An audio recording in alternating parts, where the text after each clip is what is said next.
Hey there, fellow comic fans. As always, I'm Scott Harris King. Thanks so much for joining me. As you can see, I'm here in the dark, bringing you comics after dark, coming to you live from the Couch of Solitude. And today, we're going to be talking about my new comic. It's Quest number 4. Yes, we're up to 4th issue of my epic fantasy series, Quest, which is sort of my love letter to Dungeons and Dragons and Conan the Barbarian, Lord of the Rings, all that great stuff rolled into one. We launched the Kickstarter today, so I'm going to be going over the Kickstarter. And Emmanuel, thanks so much for joining me. I really appreciate it. And today we're going to be talking about my new fantasy comic Quest. But if you want to talk about anything else, I'm happy to talk about pretty much anything. I'm just excited that, that anybody is here watching. So I really appreciate you coming in for this. I was just saying my new fantasy comic Quest number 4 is now live on Kickstarter. So I'm going to be showing the Kickstarter page for Quest 4 and talking a little bit about that and a little bit more about my inspirations for Quest, which are mostly Bronze Age swords and sorcery comics like Red Sonja and Conan the Barbarian, and also Dungeons and Dragons. So let's just take a quick look, bring this up on the screen here. Here's the campaign.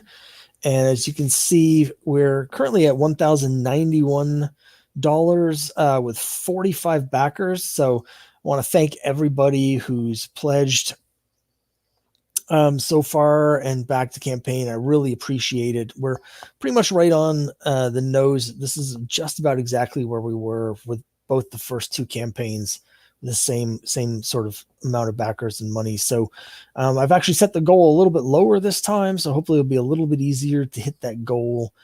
But we've still got a little bit to go here on the first day. Manual here for 30 minutes max. It's 2 a.m. here. I really appreciate you staying up and joining me here for a little bit of late night comics talk. So thanks so much. And I'll just I guess quickly just go through the campaign here. Those of you who have seen the previous issues of Quest, you may remember issue 1. This image here at the top might ring a bell. That's because this is by artist Erwin J. Arosa, and Erwin did a cover for issue 1 of Quest, which had all the characters sort of in like almost like a movie poster scene. So here in issue 4, we've actually got a new adventuring party, a new group of mysterious characters. They may be good guys, they may be bad guys, we don't know. But because we're introducing like a whole new group of characters, I wanted Erwin to come back to draw a companion piece. So this is designed to look the same design as the one for the first issue, just with a little bit of a different color scheme, which I'll talk about a little bit more in a minute, but also with the new characters. So if you have the one from issue 1 and you get this new one, they sort of go together. So we've got our little introduction here to the comic here. As you can see, it says, a ragtag band of heroes thrown together by fate are charged with an impossible quest to save their doomed world. Welcome to Quest. And then we have some of the characters, little headshots. Actually, after I put this together, I was like, well, now that I have these little headshots of the characters, maybe I should do like a corner box, like an old school Marvel style corner box with the heads. So I don't know, something I'm thinking about now that I have these heads available. But just a little graphic I put together to quickly explain the comic to people who are coming across the Kickstarter for the first time. Then we've got here we have the issues 1, 2, and 3 with the little versions of the covers, and then here's the new cover for issue 4 by artist Lisa Wynn. Lisa has a different art style than the artist from the first 3 issues. It's more manga influenced. It's a little cartoonier in a way. So it's a different feel, but this is a bit of a sort of change of pace issue, and it also gives me the feel of sort of like animation, almost like the cartoons. Those of you, people who may have been fans of the Dungeons and Dragons cartoon in the 80s, it has that sort of feel for the art. So I think it'll be interesting to see what people think about this. I already have the art for issue 5 and the artist that did issue 1, Marcos Lima, came back for issue 5. So we'll be going back to the regular art style, but this is just something that I thought would be kind of a fun sort of change of pace for this story, is to bring Lisa in.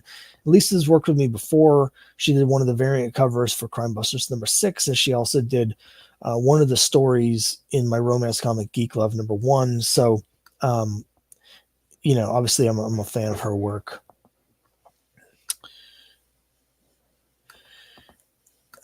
Emmanuel says it does have a very animation feel. Yeah, we're going to be seeing some of the interior art in a little bit, and you can really get that sort of animation feel when we see some of the interior pages.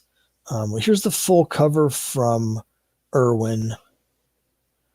I really should do a graphic on here where you see the issue 1 cover and this one side by side, so you can see them together.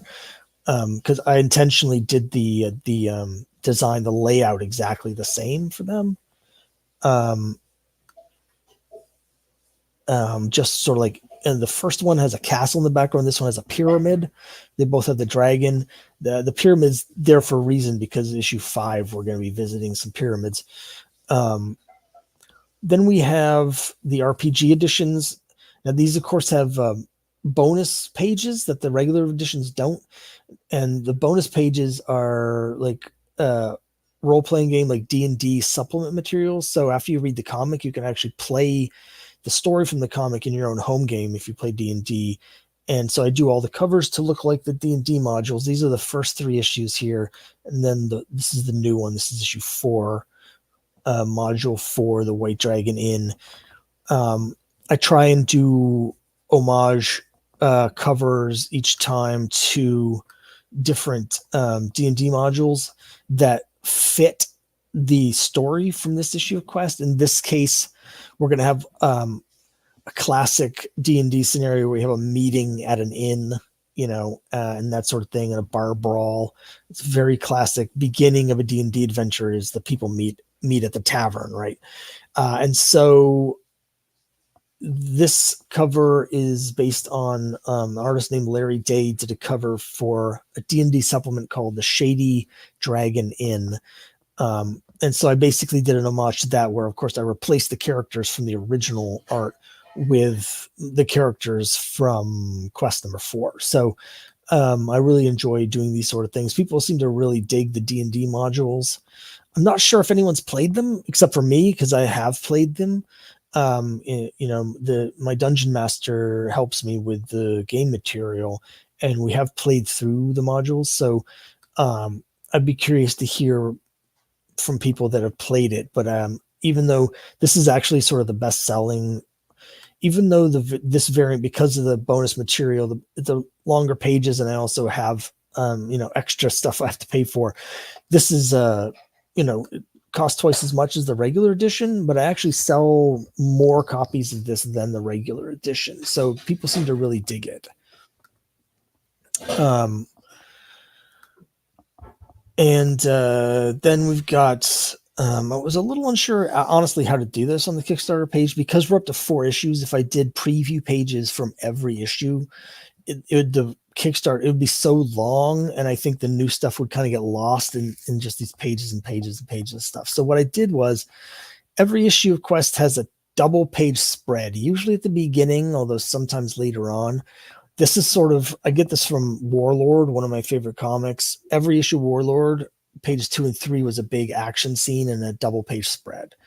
And so I'm doing that here. So for the people that missed the first 3 issues, what I did was I had the double page spread from each of the first 3 issues, so you can get just this sort of a taste of the action in those stories. So there's the spread from issue 1.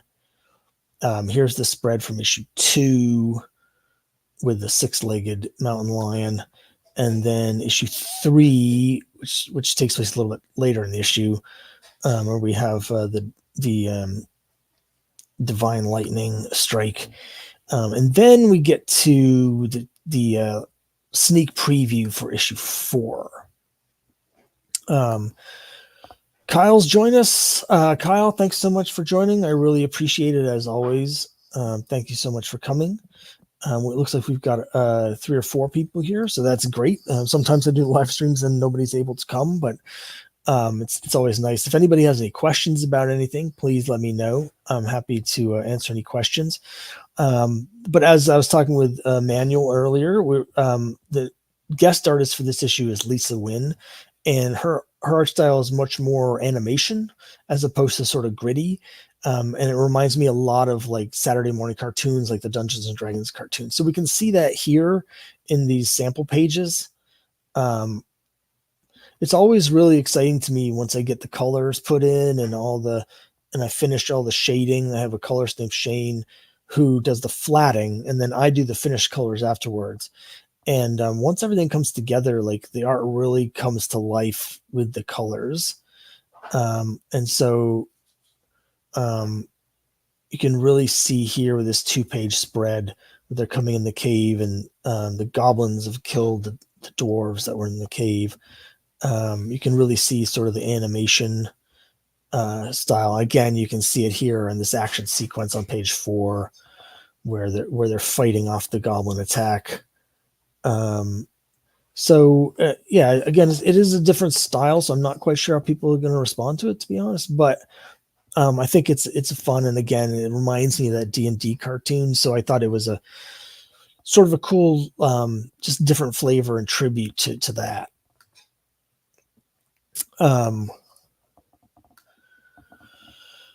So that's the preview for issue 4. And then down here, we've got, I take like a closer look at the different rewards. So there's a lot of reward tiers because I do a lot of variant covers, and I also do variant covers every issue. I'll do sets of the same variant covers. So it starts to become a lot.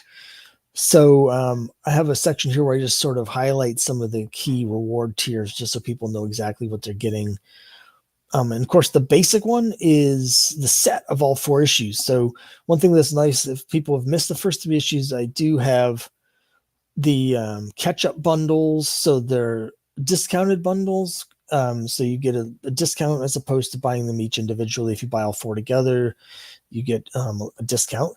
And also, I can send them all at once. So the shipping is combined. If you buy them every time, the shipping can add up, which I understand, but this is kind of the perfect time to jump in here and get the set of all 4 at a discounted rate.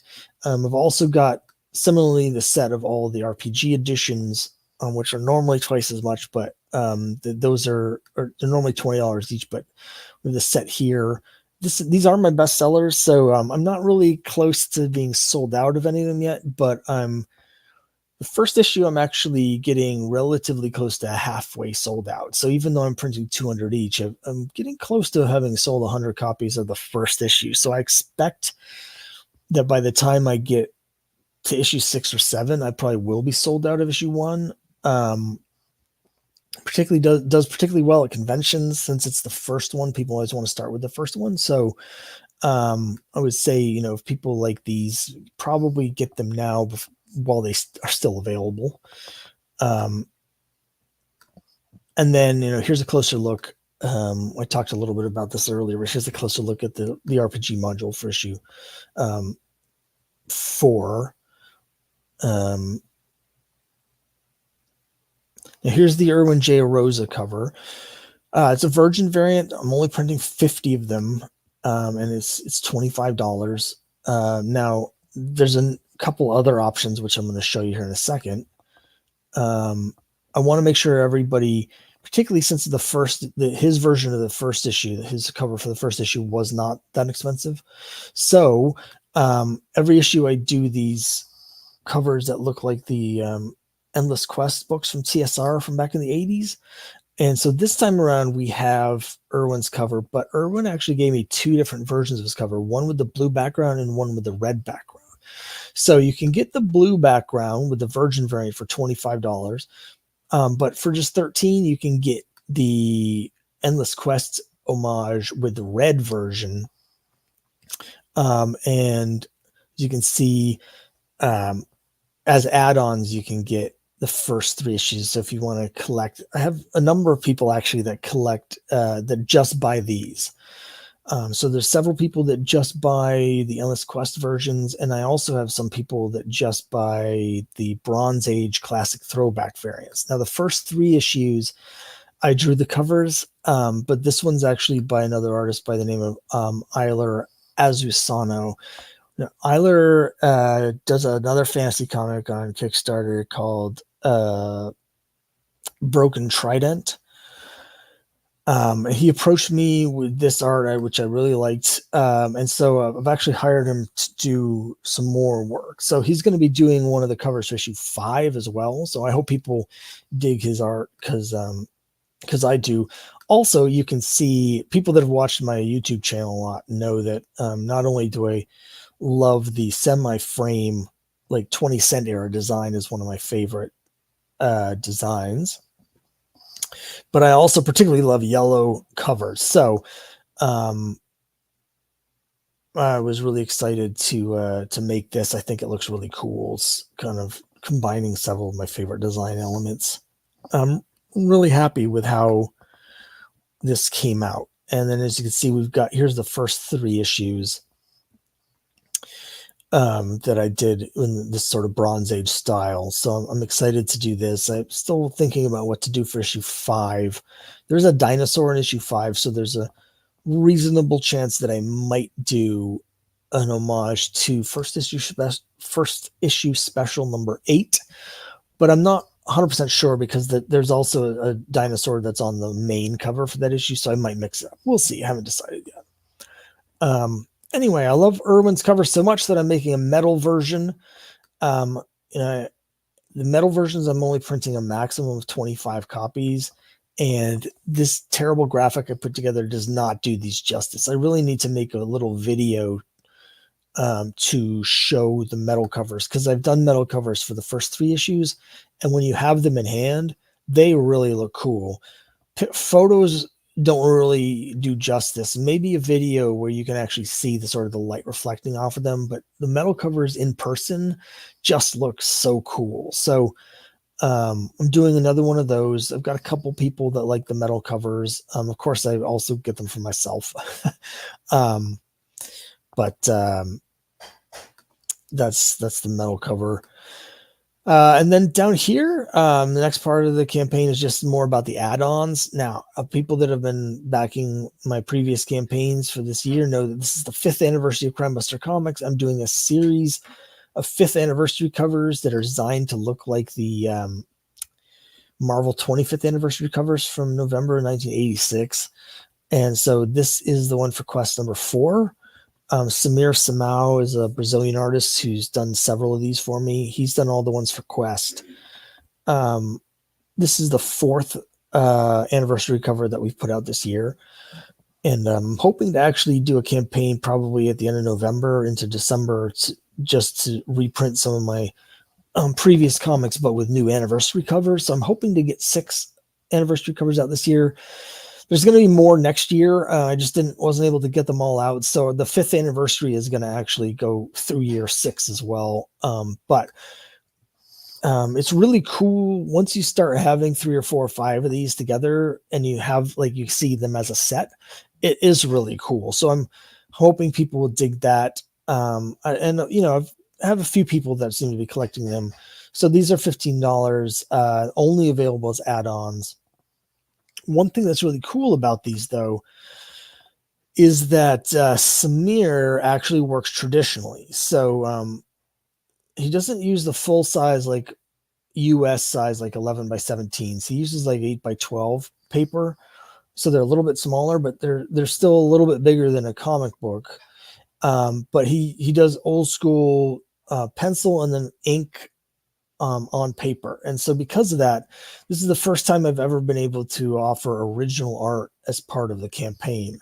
So I've got the original art for the 3 Quest anniversary covers that he did. So issue 3 has the dwarf Hugin, or Hugin.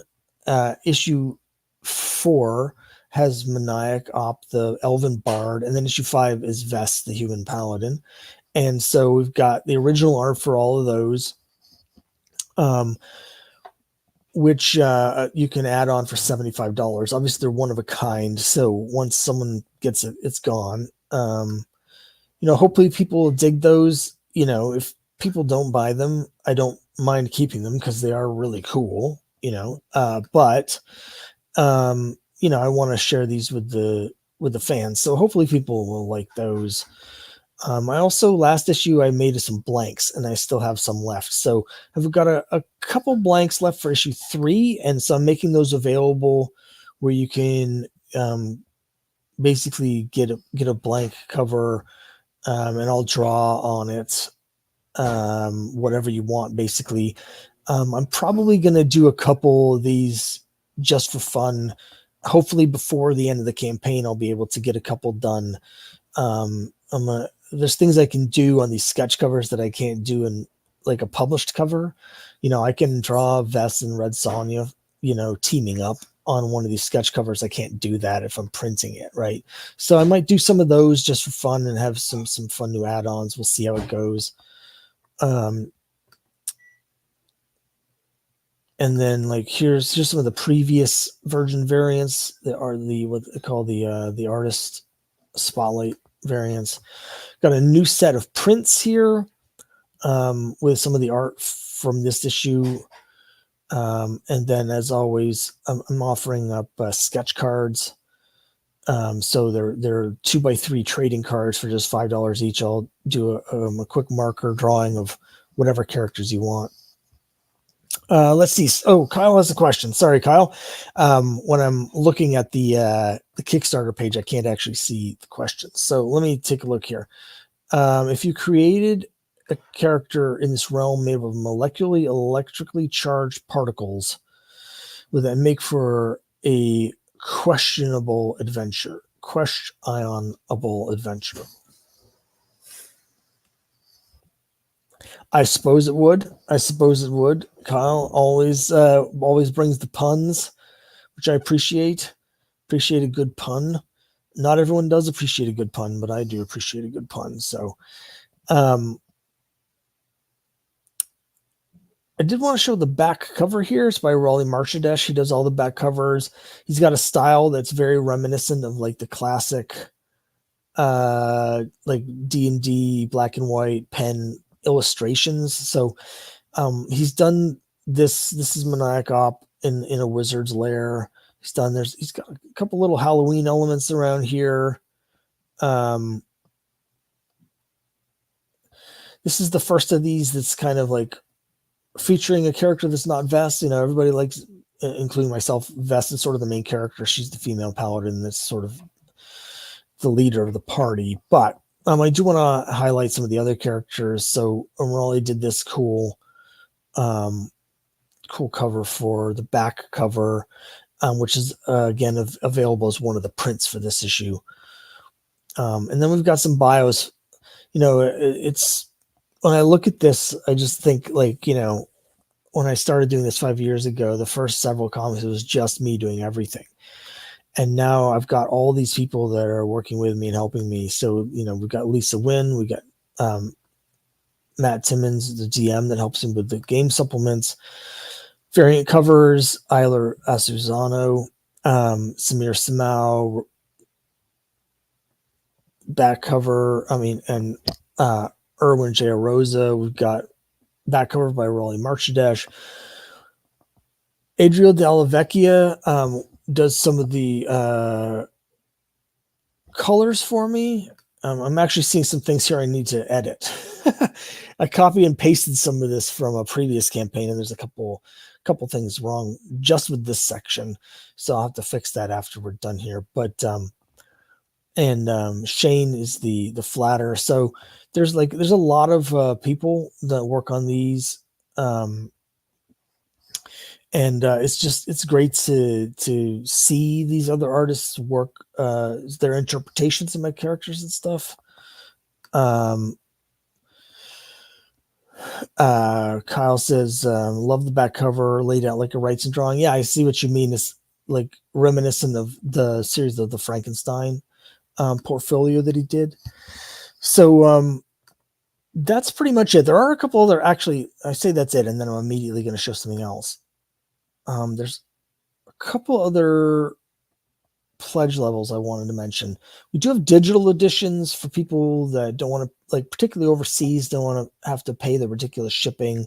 You can get the PDF editions. You can get the whole set of all 4 issues digitally, again, a discounted bundle. The PDF $6, or if you get the set of 4, it's 18. So you're basically getting one free. For collectors and people that sort of want to catch up on everything, we do have, there's a tier where you get all 7 of the covers. That's 119. That includes the metal cover, which is the most expensive, but it's a significant discount if you want to get all of them to get the bundle. I'm doing something I did once before and seemed to be pretty popular, which is the Crime Buster Comics mystery box. This is what is basically, you'll get one copy of all the comics that I've done so far, but you'll be getting a mystery variant cover for all of them. Now, for Crime Busters 1 through 5, what you'll be getting is the trade collection. You'll be getting one of the variant covers for the trade. But all the other comics that I've done, you'll be, there'll be individual floppies, and they'll all be sort of limited edition variants with print runs between 25 and 100, maximum of 100. And that was a lot of fun. I did this once before. I got a few people that did it. It's cool to sort of go through what the variants I have left, and pick out the cool variants to decide what I'm going to send each person and stuff like that.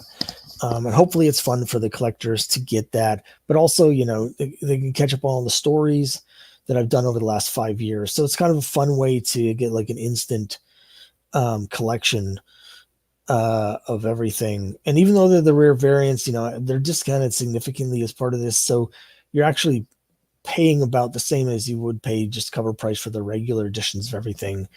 Maybe slightly more, but it's pretty close. So hopefully people will dig the mystery box, because I had a lot of fun putting those together. I really want to get some like special Crime Buster Comics boxes to put them in, but I don't have that yet. And then the other thing is what I call the Cave of Wonders, which is a special reward tier where you get all 30 variant covers that I've done over the first 4 issues. Which seems like a crazy amount, but that includes like metal covers and all sorts of cool stuff. And it's 379. Several of these covers, I'm actually getting, some of them I'm getting kind of low in numbers on a few of them, because some of them have a print run of only 25. So we'll see if anyone backs at that level. I did have someone get that, I think, for issue 2, and of course there was only half as many. But anyway, those are some of the higher end interesting pledge levels that are available only in limited numbers, very limited numbers, because I just don't have that many of everything available. Kyle says, I bet Mark at Suddenly Comics over in Essex, England would love that metal cover set, but he's on holiday in Germany now for the next few weeks. I'll mention this on the Wednesday show for all. Yeah, I mean, that'd be great. I haven't, Mark got a big box from me a couple years ago now. It was before I had done a quest, so it was a year and a half ago. And I talked to him a little bit at that time. I know he thought that the D&D covers would do well, which he was absolutely correct. That's sort of the best-selling thing that I have. But I haven't really talked to him since Quest came out, so he doesn't have any of the new stuff from Quest. The metal covers obviously are expensive to make, which is why they're so expensive for me to sell. But I do have, some extras for Mark, because I know he's a dealer. I could probably figure out some kind of discount for him with that. A couple of them I don't have a lot available, but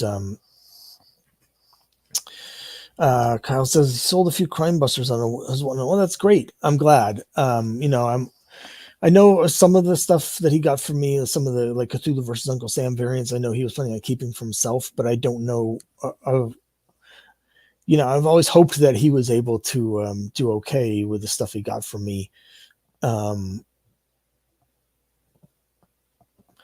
I'm going to just get a drink here, talk amongst yourselves. Just 1 second, and actually just remembered something I wanted to show off, but I don't think I have it handy.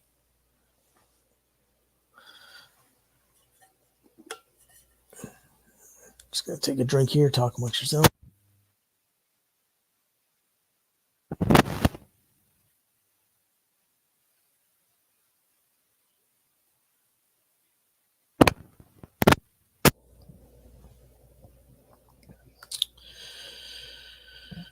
I'm actually going to step away for 1 second because there's something I wanted to show, and I accidentally left it out of hand. But hold on.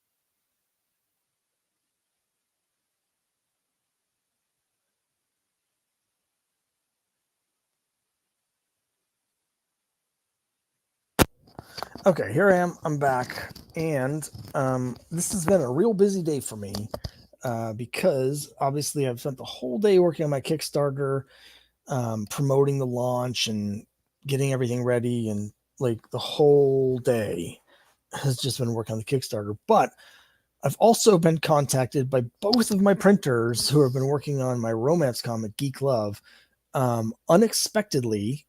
Had no idea that this was coming because I didn't get any kind of email from the printer, but I got the physical proof today for Geek Love #1. I did record a video that I haven't posted yet on my YouTube channel that'll be going up later this week, but I wanted to show it here in the live stream. Here's the physical copy of my romance comic, Geek Love. On the back cover, I basically swiped from a late 50s DC, but replaced it with my artwork. And the names of the stories in here. I just need to review it before I give the go ahead to print it.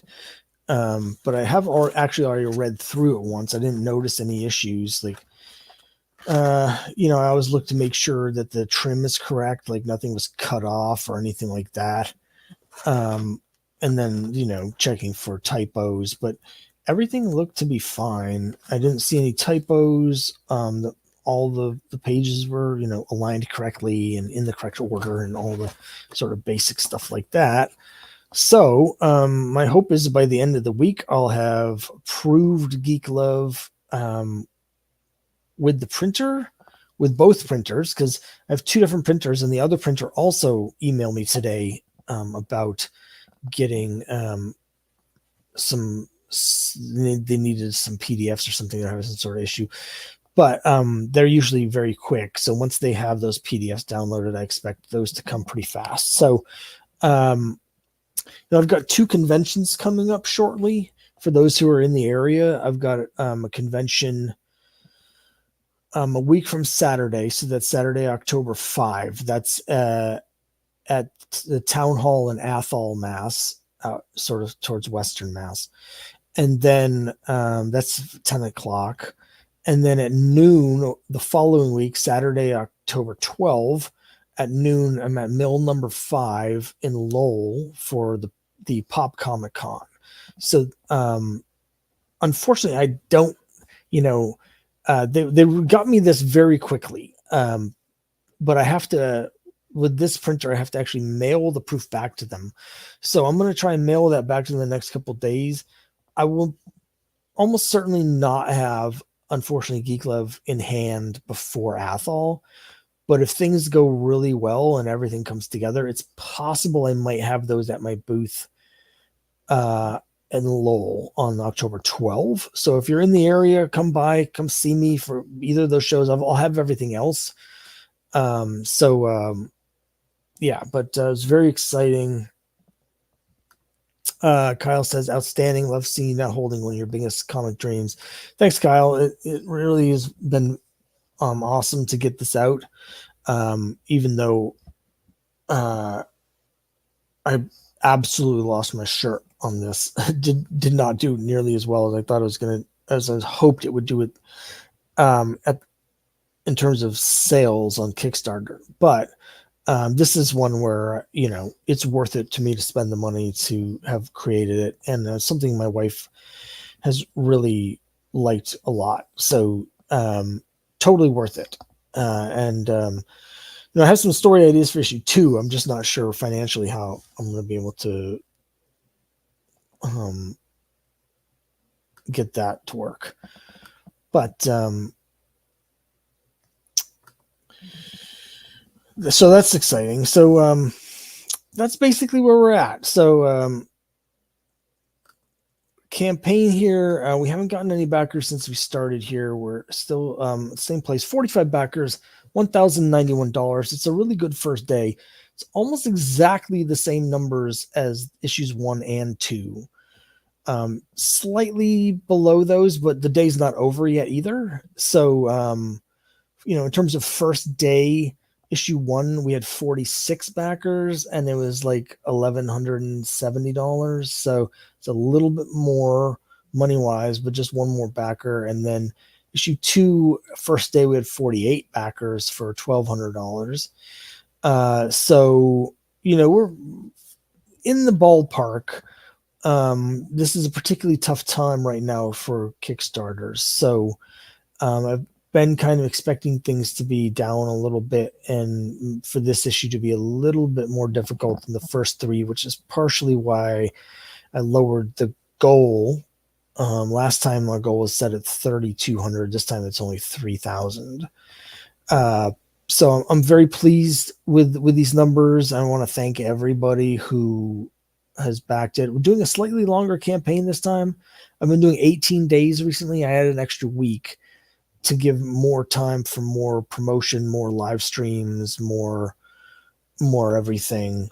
We'll be doing guest appearance on a number of podcasts and live streams over the next few weeks to talk about quests. So hopefully that'll to drum things up. But for first day, it's great. And I really appreciate everybody coming out for it.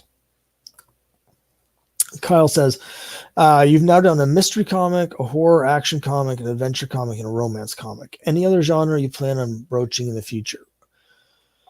Well, there's stuff I'd love to do. It's just a matter of how much time. Crime Busters and Quest are both ongoing series.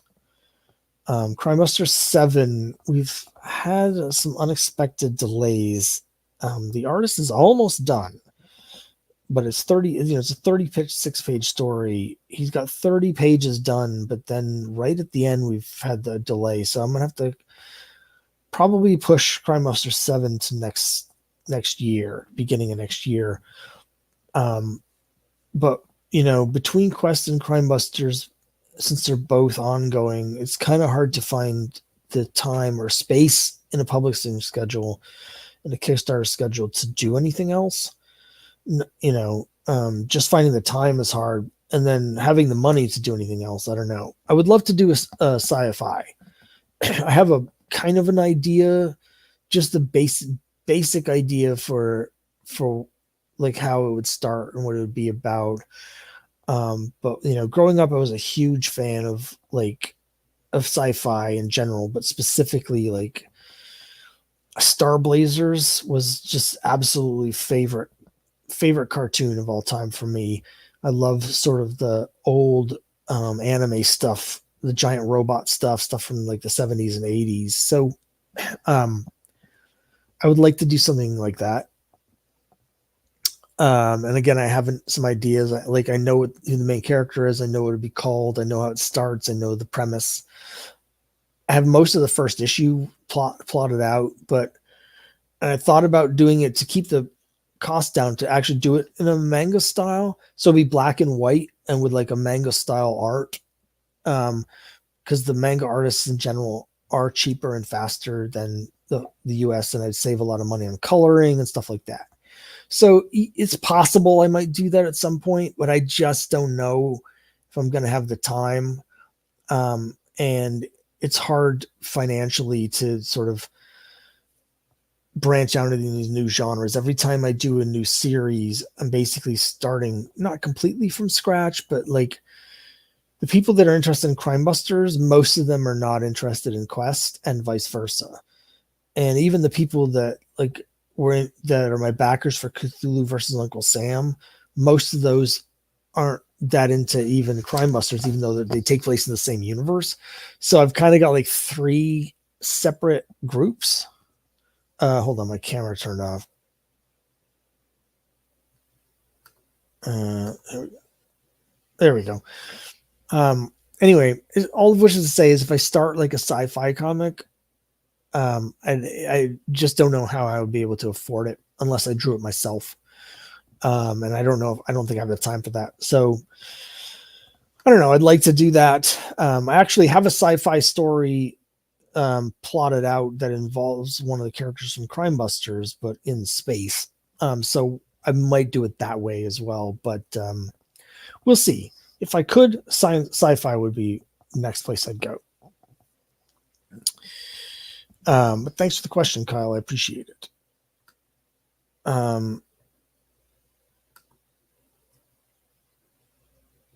That's more or less it. So, normally I run an hour for these. I might end up cutting a little bit short here tonight. I've gone over the whole campaign. I think I've answered everyone's questions. I don't really have a whole lot more to say other than we are running through the 18th of October. So I'll be doing another live stream on Friday, October 18th, to close out the campaign. Hopefully the campaign will be successful. It'll be a lot more fun to do that live stream if we've succeeded than if we've failed. But hopefully we'll get this one across the line.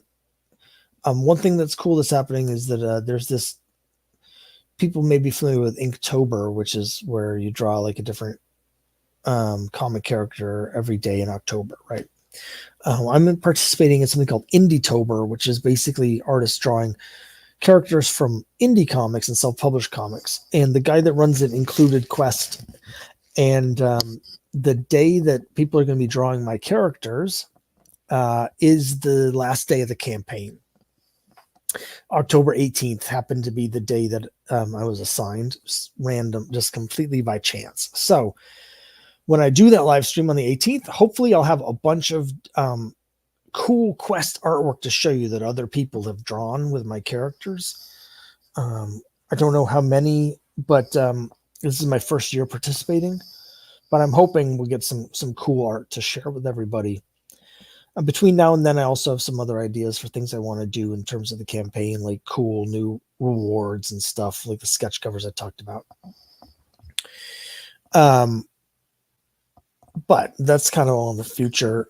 Kyle has a question. He says, if you were to create your own superhero, do you think they'd be street level tough, slightly stronger, mid-level heavy, max power, or cosmic type?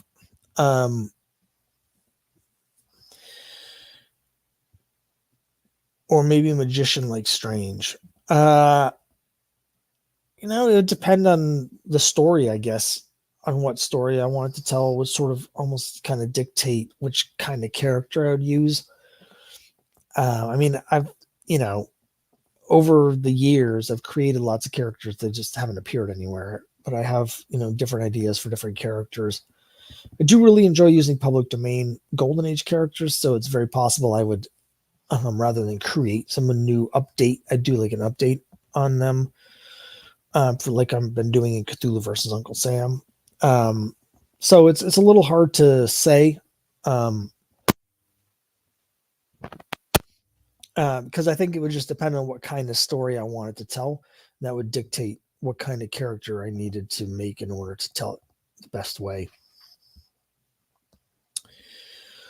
But thanks for the question, Kyle. I think I'm actually going to wrap this one up here. Thanks, Kyle. Thanks again for joining me. Everybody who's watching afterwards, have the link to the campaign is in the notes below. You can go to questcomicbook.com. That'll bring you right over to the Kickstarter page. And I really appreciate everyone's support. And I'll be back here in 3.5 weeks, hopefully to celebrate the successful end of the campaign. So thanks once again, everybody. And I can't wait to share this comic with you.